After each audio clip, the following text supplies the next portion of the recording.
क्या आपको भी प्रेजेंट परफेक्ट कंटीन्यूअस टेंस के बारे में जानना है? यानी कि आप जो है जानना चाहते हो कि प्रेजेंट परफेक्ट कंटीन्यूअस टेंस क्या होता है, इसका रूल क्या होता है और इसके जो एग्जांपल्स होते हैं वो क्या होते हैं। अगर आपको ये सारी चीज़ें स्टेप बाय स्टेप जाननी है, यानी कि बिल्कुल डीप में जानना है, तो आपको इस वीडियो को कंटिन्यू देखना पड़ेगा अगर आपको चीज़ें सही तरीके से ढंग से सीखनी है और समझनी है तो जैसे आपको एक चीज़ मैं बता दूं, प्रेजेंट मीन्स होता है वर्तमान और परफेक्ट कॉन्टिन्यूअस।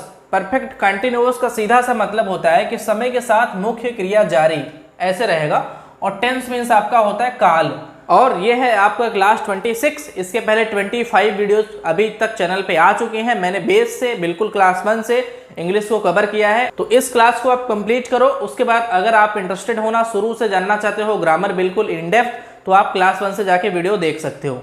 यहाँ पे आपको जो प्रेजेंट परफेक्ट कंटिन्यूअस टेंस है, इसका मैं यहाँ पे एक काम करता हूँ कि इसका रूल होता है, मैं यहाँ पे रूल नोट डाउन करता हूँ और रूल लिखने के बाद आपको, यानी कि यहाँ पे इसका रूल यानी नियम बताने के बाद आपको साइड में मैं विथ एग्जांपल रूल कनेक्ट करके समझा दूंगा। तो ये जो आपका प्रेजेंट परफेक्ट कंटिन्यूअस टेंस होता है, इसका मैंने यहाँ पे साइड में रूल लिख दिया है। यानी कि इसके साथ में आपको अगर एक वचन होता है तो उसके साथ में हैज लगाना होता है, अगर वहीं पे बहुवचन होता है उसके साथ में है। यानी कि जो सिंगुलर होता है उसको हम एक वचन बोलते हैं, प्लूरल को हम बहुवचन बोलते हैं। तो सिंगुलर के साथ आपको हैज लगाना है सहायक क्रिया, और प्लूरल के साथ आपको हैव लगाना है।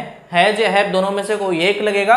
उसके बाद अगर वाक्य में आपको नॉट आ रहा है तो आपको ये ध्यान रखना है कि बीन के पहले ही नॉट लगेगा, ये आप ध्यान रखना। अभी हम इसको एग्जाम्पल के थ्रू भी समझेंगे, थोड़ा आप अभी मैं ओवरव्यू इसका देता हूँ ताकि आप थोड़ा सा समझ जाओ, और उसके बाद मैं अच्छे से समझा भी रहा हूँ आपको। यहाँ पे बीन के पहले अगर नॉट आता है वाक्य में तो बीन के पहले हो जाएगा।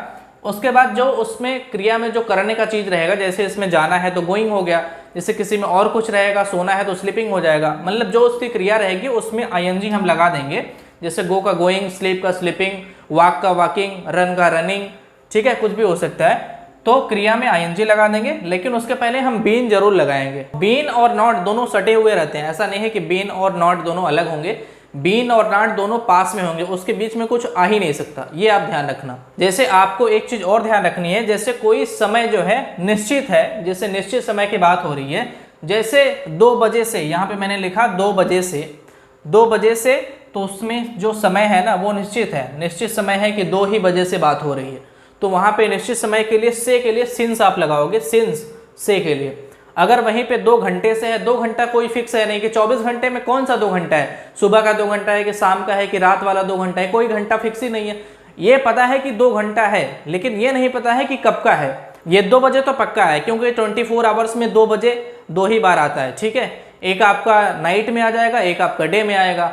तो इस टाइप से अगर जो निश्चित होगा वहां पे आपको यह ध्यान रखना है कि सिंस लगाना है से के लिए, जो अनिश्चित होगा वहां पे आपको फॉर लगाना है से के लिए, अनिश्चित समय के लिए फॉर, निश्चित समय के लिए सिंस। और जैसे यहाँ पे हम कुछ टाइम की बात करते हैं, जैसे यहाँ पे सेकंड का सेकंड होता है SECOND, मिनट का MINUTE होता है, मिनट मीन्स मिनट होता है, घंटा का आवर होता है HOUR, डे मीन्स होता है दिन, वीक मीन्स होता है सप्ताह WEEK, पखवाड़ा का मतलब होता है 15 दिन, ठीक है, तो उसको हम बोलते हैं फोर्टनाइट, FORT या नहीं GST। फोर्टनाइट मीन्स पखवाड़ा, जिसमें 15 दिन होते हैं उसको हम पखवाड़ा यानी कि फोर्टनाइट बोलते हैं इंग्लिश में। ये आप ध्यान रखना, शायद आपको नई चीज मिली होगी।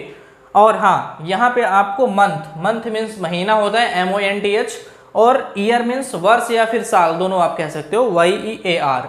और वाक्य में कहीं पे अगर आपको ये मिलता है कितनी देर से, कितनी देर से आपको आता है, तो आपको वहां पे लगाना है फॉर हाउ लॉन्ग, ठीक है। कितनी देर से में आपको से के लिए फॉर इसलिए लगा क्योंकि कितनी देर से कोई टाइम फिक्स नहीं है, अनिश्चित है, तो इसमें हम आपको लगा देंगे फॉर हाउ लॉन्ग, ठीक है, इस टाइप से होगा। अब हम चलिए आपको एग्जाम्पल के थ्रू सारी चीजें समझाने की कोशिश करते हैं। आपको यहाँ पे एग्जाम्पल लिखूंगा और रूल से आपको कनेक्ट करके सब कुछ अच्छे से समझा दूंगा। करना कुछ नहीं है, आपको वीडियो को कंटिन्यू देखते रहना है, इसको स्किप नहीं करना है, नहीं तो आप नहीं समझ पाओगे। तो मैं एग्जाम्पल लिख रहा हूँ, आप इसको ध्यान से देखो। तो जैसे यहाँ पे आपका आया पहला एग्जाम्पल, यहाँ पे हुआ आपका जैसे कि वह वहां 2 घंटे से पढ़ रहा है। इसको आप कैसे करोगे, आप ये जानो, किसी भी वाक्य में सबसे पहले सब्जेक्ट आता है, यानी कि कौन आता है, कौन, वह क्या कर रहा है, पढ़ रहा है, कहाँ, वहां, कब से, 2 घंटे से, ठीक है, ये आपका हो गया। ये आपका हुआ 3 नंबर। वह या उसके आगे तुरंत बाद पास है तो उसके लिए हम केवल लगाते हैं ही, तो वह है तो यहाँ पे हम लगा देंगे ही। तो ही हुआ आपका, ही मीन्स होता है वह, उसके बाद क्या कर रहा है, वह क्या कर रहा है, पढ़ रहा है। तो वह जो है ना आपका वो सिंगुलर होता है, एक वचन है। जैसे वह पढ़ रहा है तो वो अकेला है ना, तो उसके लिए हम कुछ नहीं करेंगे। यहाँ पे हम देखेंगे कि मैंने सिंगुलर के लिए आपको क्या बोला था, हैज बोला था, तो आपको हैज लगाना है, तो ही हैज आप कर दोगे यहाँ पे। उसके बाद मैंने क्या बोला, हैज या हैव लगाने के बाद आपको ये देखना है कि वाक्य में नहीं तो नहीं है, अगर नहीं है तो नॉट लगा देना, उसके बाद बीन लगाना है, ये आप ध्यान रखना। तो यहाँ पे वाक्य में मैं देखूंगा कि नहीं है, तो हम यहाँ पे क्या करेंगे, ही हैज बीन कर देंगे, ही हैज बीन। उसके बाद मैंने बोला कि जो उसकी क्रिया रहेगी उसकी क्रिया लिखना है, उसके आगे आईएनजी लगाना है। इसकी क्रिया क्या है, पढ़ना, ठीक है, क्या कर रहा है, ये पढ़ रहा है, तो रीड मीन्स होता है पढ़ना, READ। तो हम इसका क्या कर देंगे, रीडिंग कर देंगे, सिंपल सा, READING, he has been reading, ये आपका पूरा 2 नंबर हुआ, ही हैज बीन रीडिंग। उसके बाद 3 नंबर क्या है, यानी कि कहाँ पढ़ रहा है वो, वहां पढ़ रहा है, तो देयर कर देंगे हम, ये आपका हुआ 3 नंबर, ठीक है, he has been reading there. उसके बाद 2 घंटे से वो अनिश्चित समय है ना, वो कोई टाइम फिक्स नहीं है कि कब का 2 घंटा है। आप किसी को पता नहीं कब बोल रहे हो कि 2 घंटे से वो पढ़ रहा है, वो टाइम जो है निश्चित नहीं है, तो मैंने बोला कि 2 घंटे से रहेगा, यानी कि समय अनिश्चित है, तो उसके लिए से के लिए अनिश्चित समय में फार लगता है। तो यहाँ पे आप क्या कर दोगे, 2 घंटे से फार 2 आवर्स, ऐसे आप कर दोगे, यहाँ पे आप लगाओगे फार, उसके बाद यहाँ पे आप लिख दो 2, उसके बाद HOUR। यहाँ पे आप ये ध्यान रखो, अगर घंटा केवल होगा 1 घंटा तो उसके लिए हम आवर लिखेंगे, 1 से ज़्यादा हुआ तो यहाँ पे हम आवर्स कर देंगे, ठीक है, ये आप ध्यान रखना। तो इस वाक्य जैसे वह वहाँ 2 घंटे से पढ़ रहा है, तो इसका हो गया he has been reading there for 2 hours, ये आपका कंप्लीट हुआ। अब हम बात करते हैं सेकंड एग्जाम्पल में, कैसे आप हैव लगाओगे, नॉट लगाओगे, दोनों चीज़ें बता देते हैं आपको इस एग्जाम्पल में। अब जैसे आपका सेकंड एग्जाम्पल आता है कि वे यहाँ कितने दिनों से नहीं आ रहे हैं, सिंपल सा आपका वाक्य है। सबसे पहले आपको वाक्य में ये देखना है कि वो वाक्य जो है उसमें प्रश्नवाचक शब्द तो नहीं है, तो यहाँ पे आपको ना ये जो कितने दिनों से है ना, ये आपका प्रश्नवाचक शब्द है, इसको हमको सबसे पहले बाहर निकालना होता है। मैंने पहले की वीडियो में वो बता रखा है कि प्रश्नवाचक शब्द सबसे पहले आता है, उसके बाद उसकी हेल्पिंग वर्ब आती है, फिर उसका सब्जेक्ट आता है, फिर उसके बाद नॉट है तो नॉट लगा दो आप, उसके बाद जो उसकी क्रिया है वो आप लगाओ, ऐसे आपको करना है। तो ऐसे इसको भी करना रहेगा, कितने दिनों से है, तो कितने दिनों से मतलब कितने दिनों से, जो दिन है ना वो फिक्स है नहीं, तो यहाँ पे हम क्या कर देंगे, से के लिए फॉर करेंगे, अनिश्चित है, तो यहाँ पे कितने दिनों से के लिए फार हो जाएगा, ये आप ध्यान रखना। कौन, वे, 1 नंबर, आ रहे हैं, कहाँ, यहाँ। तो हम इस वाक्य में क्या करेंगे, कितने दिनों से को बाहर निकाल देंगे सबसे पहले। तो कितने दिनों से है ना, वो जो दिन है ना वो संख्या है, संख्या के लिए मैंने बोला था कि अगर कितना कितने कितनी होगा, पहले की वीडियो में वो भी बता रखा है, कितना कितने कितनी होता है, वहां पे संख्या की बात आएगी, गिनने की बात आएगी, तो आपको वहां पे सिंपल सा करना होता है हाउ मेनी, ठीक है। तो यहाँ पे आप से के लिए क्या लिखोगे, फॉर आप कर दोगे से के लिए, उसके बाद कितने दिनों संख्या की बात हो रही है तो फॉर हाउ मेनी डेज आप कर दोगे, ऐसे ही। ये आपका हो गया प्रश्नवाचक शब्द, ये आपका प्रश्नवाचक शब्द है, ये आपका सबसे पहले आ गया, इंट्रोगेटिव वर्ड है ये, तो इसको हम सबसे पहले बाहर निकाल देंगे। अब आपका वाक्य में आएगा हेल्पिंग वर्ब, इसकी हेल्पिंग वर्ब यानी कि सहायक क्रिया क्या है वो आप देखो, फॉर हाउ मेनी डेज। उसके बाद वे जो है ना, वे बहुवचन होता है, 1 से ज़्यादा है वे, तो मैंने क्या बोला कि जहाँ पे प्लूरल होगा यानी कि जो बहुवचन होगा उसके लिए हम जो इसमें हेल्पिंग वर्ब डालेंगे वो डालेंगे हैव, यानी कि लगाएंगे हैव। तो यहाँ पे क्या होगा, for how many days have, ये 2 नंबर हुआ, यानी कि हेल्पिंग वर्ब आ गई आपकी। उसके बाद यहाँ पे आप क्या कर दोगे, दे कर दोगे आप, दे मीन्स होता है way, for how many days have they. उसके बाद 1 नंबर आ गया आपका, क्योंकि 1 नंबर में होता है कौन, तो हम इसको यहाँ पे कर देंगे, इसमें उल्टा होता है, मैंने आपको पहले के वीडियो में बता रखा है कि पहले आपको प्रश्नवाचक शब्द आता है, फिर उसके बाद हेल्पिंग वर्ब आती है, फिर उसके बाद उसका जो सब्जेक्ट होता है यानी कौन होता है वाक्य में वो आता है, यानी 1 नंबर आता है, ऐसे आप जानो। उसके बाद for how many days have दे आप लगाओगे, उसके बाद बीन लगाना है आपको, लेकिन आपको उसके पहले ये ध्यान रखना है कि वाक्य में नहीं है तो नॉट लगा देना है पहले ही, बीन लगाने से पहले आपको नॉट लगाना है, फिर आपको बीन लगाना है, क्योंकि यहाँ पे नहीं है तो उसके लिए आप क्या लगाओगे, नॉट, उसके बाद तब आप बीन लगा दोगे, ये for how many days have they not been. उसके बाद आ रहे हैं ना, इसमें जैसे गोइंग के लिए, गो के लिए मैंने गोइंग बताया, इसमें क्या है कम, COME होता है ना, तो ई हट जाएगा जब आई लगेगा, तो COMING होता है, मैंने पहले की वीडियो में वो भी डाल रखा है कि first form, second form, third form और आईएनजी फॉर्म क्या होते हैं, कैसे होते हैं, किसका क्या होता है, मैंने सारा कुछ पहले की वीडियो में बताया हुआ है। तो मैं इसीलिए बोलता हूँ हमारा जो ग्रामर पढ़ाने का तरीका है या फिर इंग्लिश पढ़ाने का तरीका है वो मैं आपको विथ कॉन्फिडेंस बोल सकता हूँ कि ऐसी वीडियो आपको मिल पाना मुश्किल है। तो जो बंदा एक्चुअल में इंटरेस्टेड है, चाहता है कि मैं एकदम अच्छे से शुरू से जान पाऊँ, ग्रामर सीख पाऊँ, तो वो जाके शुरुआत से देखे। क्लास 1 से चैनल पे वीडियो पड़ी है, हमारा जो क्लास है एक दूसरे से सारा कनेक्टेड है, तो आप जाके शुरू से देखोगे तो चीज़ें और अच्छे से समझ आएंगी।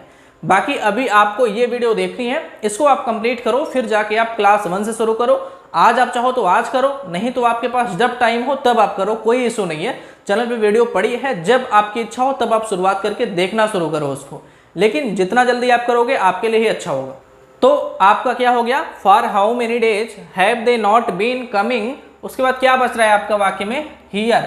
तो आपको यहाँ के लिए क्या करना है, हियर करना है, ठीक है। ये आपका वाक्य कंप्लीट हुआ, HERE, ये आपका हुआ 3 नंबर। ये आपका 2 नंबर में ये भी आएगा, बीन कमिंग, ठीक है। ऐसे आपका हो जाएगा कंप्लीट, मतलब हेल्पिंग वर्ब आपकी ये हो गई। ये भी आपका वर्ब है ना, मतलब कि क्रिया है, ये काम हो रहा है, तो इसको हम 2 नंबर में ही मानते हैं। तो for how many days have they not been coming here, ये आपका हुआ वाक्य कंप्लीट। अब मैं आपको कुछ डिफरेंट चीज़ें भी बताता हूँ, वो भी आप ध्यान दो, क्योंकि डिफरेंट चीज़ें जानने में थोड़ा सा इंटरेस्ट आता है सभी को। तो मैं आपको वो तीसरे एग्जाम्पल में कवर करने जा रहा हूँ, उसको आप ध्यान से देखो। तो जैसे आपका तीसरे नंबर पे आता है, वह तुम्हें कितने बजे से पढ़ा रहा है। ये वाक्य बिल्कुल डिफरेंट है, इसको आप समझने की कोशिश करो। आपको बिल्कुल यहाँ पे फोकस करना है, बिल्कुल ध्यान देना है, तभी आपको चीज़ें समझ आएंगी, नहीं तो नहीं आएगा। तो आपको इसमें देखना है कि इसमें क्या है, मतलब प्रश्नवाचक शब्द है कि नहीं है। पहले आप ये देखो, कितने आया ना, तो प्रश्नवाचक शब्द तो है ही, लेकिन हम इसमें देखेंगे कि कितना है, मतलब कि कहाँ पे प्रश्नवाचक शब्द पूरा बन रहा है। तो आपको किसी भी चीज़ में देखना होता है प्रश्नवाचक शब्द कितना वर्ड है उसमें। तो इसमें ऐसा नहीं कि कितना ही है, इसमें बजे से पूरा ये पूरा प्रश्नवाचक शब्द है, ये आपका पूरा प्रश्नवाचक शब्द है, यानी इंट्रोगेटिव वर्ड है।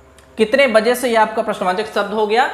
कौन, वह क्या कर रहा है, पढ़ा रहा है, किसे, तुम्हें, ये आपका हुआ 1 नंबर, 2 नंबर, 3 नंबर। प्रश्नवाचक शब्द का सिंपल सा रूल है, पहले प्रश्नवाचक शब्द, फिर 2 नंबर, फिर 1 नंबर, फिर नॉट है तो नॉट, उसके बाद 3 नंबर। ऐसे आप करते हो, मतलब कि पहले प्रश्नवाचक शब्द इंट्रोगेटिव वर्ड आता है, उसके बाद अगर उसकी हेल्पिंग वर्ड जो है वो लगाते हैं, उसके बाद तब सब्जेक्ट आता है, उसके बाद हम उसका जो क्रिया है वो लगा देंगे, ठीक है। इस टाइप से हम करते हैं उसको। इसी को हम जो है 1, 2 नंबर, 3 नंबर आसानी के लिए बताते हैं, बाकी आप समझ सकते हो, मैं हर एक वीडियो में बता देता हूँ सब्जेक्ट वर्ब सारी चीज़ें कैसे होती है, क्या होती हैं।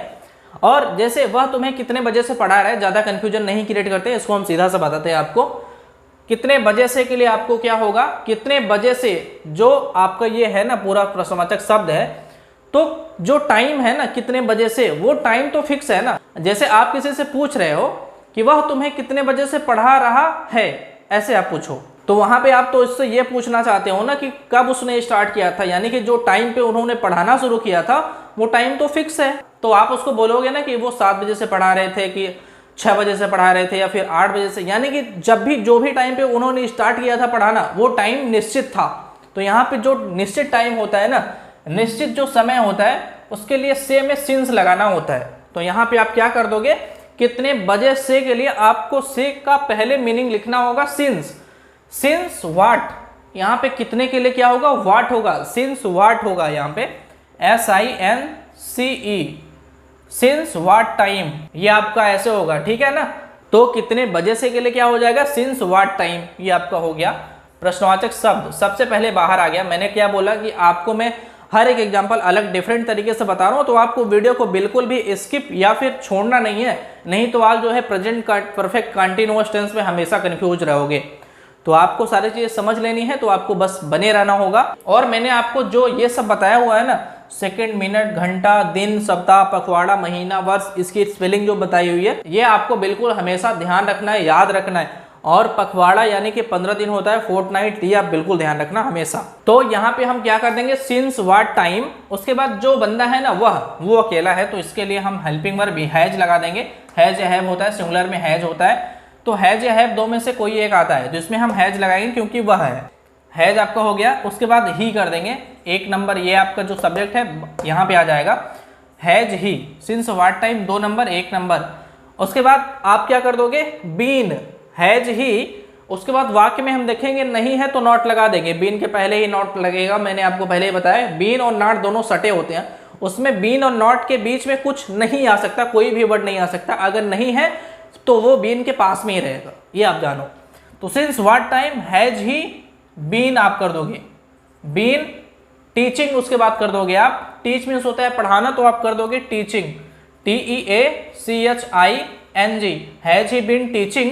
उसके बाद किसे, तुम्हें, तो तुम्हें के लिए क्या होता है, यू होता है, YOU। तो वह तुम्हें कितने बजे से पढ़ा रहा है, तो since what time has he been teaching you. ये आपका वाक्य कंप्लीट हुआ। मैंने आपको हर एक एग्जांपल डिफरेंट तरीके से बताए हैं, तो ये आपको उम्मीद करता हूं कि सब कुछ समझ में आया होगा। मैं आपको एक चीज और छोटी सी क्लियर कर दूं, जैसे आपको रहेगा कितनी देर से किसी वाक्य में, तो आपको वहां पे फॉर हाउ लॉन्ग लगाना है, ये आप ध्यान रखना।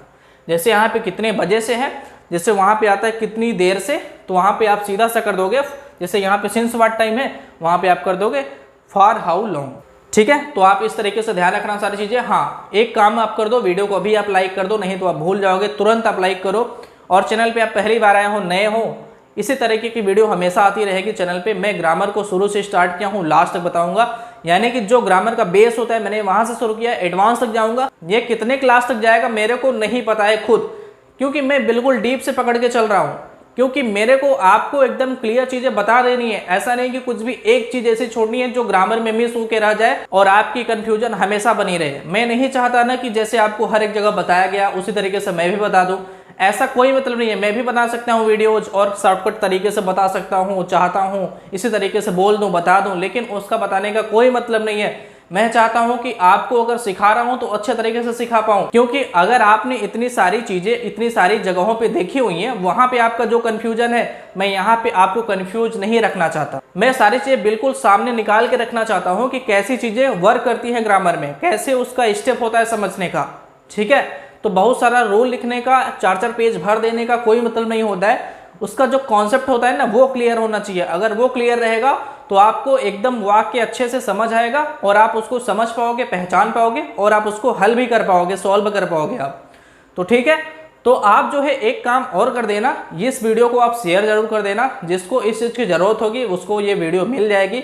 वो बंदा चाहेगा तो अपनी भी जरूरत पूरी करेगा, क्योंकि अगर मैं बेस से बता के चल रहा हूँ तो इसका फायदा सबको मिलना चाहिए। तो आप कमेंट बॉक्स में एक अपनी राय जरूर लिखना, आप क्या चाहते हो, क्या भी कर रहे हो, अभी इस टाइम पे क्या आपका प्लान है आगे, अभी इस टाइम पे लाइफ में कहाँ पे पहुंच पाए हो, क्या कर रहे हो आप, वो थोड़ा सा अपने बारे में बताओगे तो ज़्यादा अच्छा होगा, ताकि मैं समझ के उसी हिसाब से आगे चल पाऊँ।